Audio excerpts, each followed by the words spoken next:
Hi guys, Nikki here. Today I wanted to chat with you about calcium. Why do we need to supplement?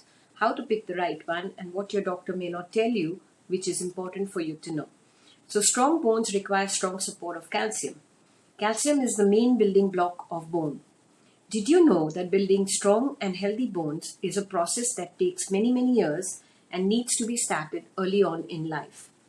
Research shows that building strong bones when young is a good way to protect ourselves from weakening and loss of bone as we age. An important factor for building strong bones early on in life is to focus on good nutrition as well as exercise. However, most of us don't get enough calcium from our food. Do you realize that? Right?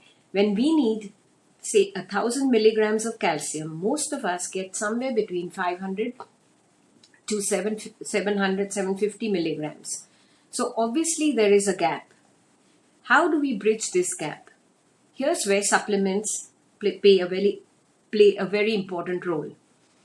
Now there are many different kinds and different varieties of calcium available in the market, and therefore it can become very confusing to choose the right one.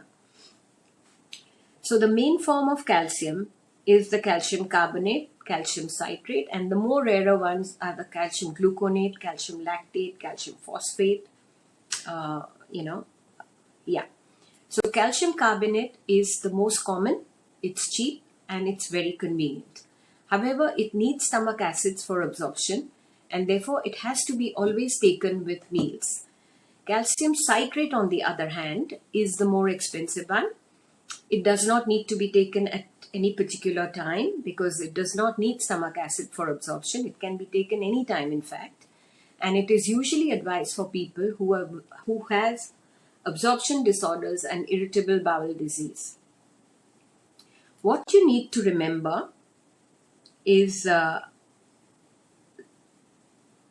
elemental calcium in each. Calcium carbonate has 40%.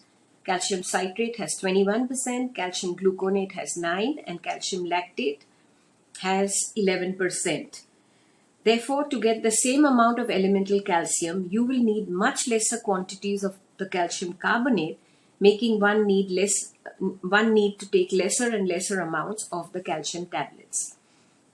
Also, another thing that you really have to keep in mind is to always read the labels correctly.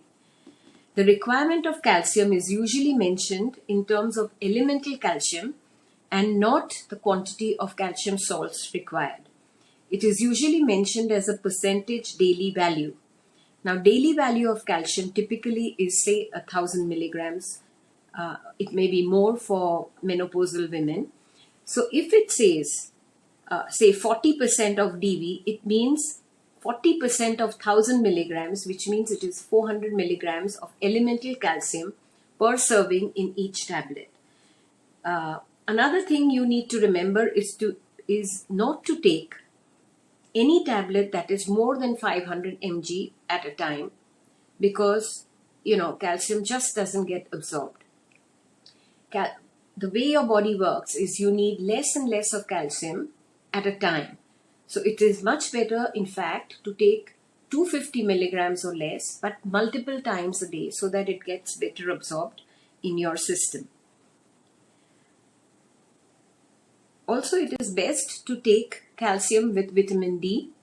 Vitamin D deficiency is very high, especially among people of urban population, and also senior citizens have this issue. A lack of vitamin D usually hampers the absorption of calcium.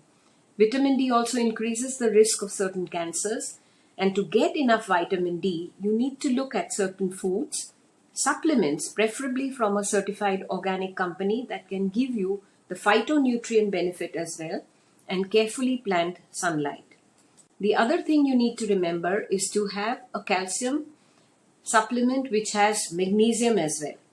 Many people are deficient in magnesium. It is found that you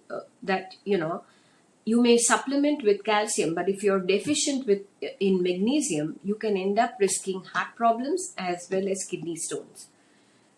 So to summarize, calcium carbonate is usually good for all. It has more elemental calcium, so you end up taking less amount of tablets and pills. It is best to take with magnesium and vitamin D. Also, if you can add zinc and manganese, then that combination would be the best.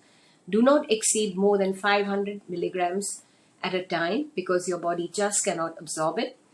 Calcium not only is needed for your bones and teeth, but for a lot of critical functions like your cardiovascular function, your muscle function, your nerve transmission, and your intracellular signaling and hormone secretion. I hope this helps, and thank you for listening.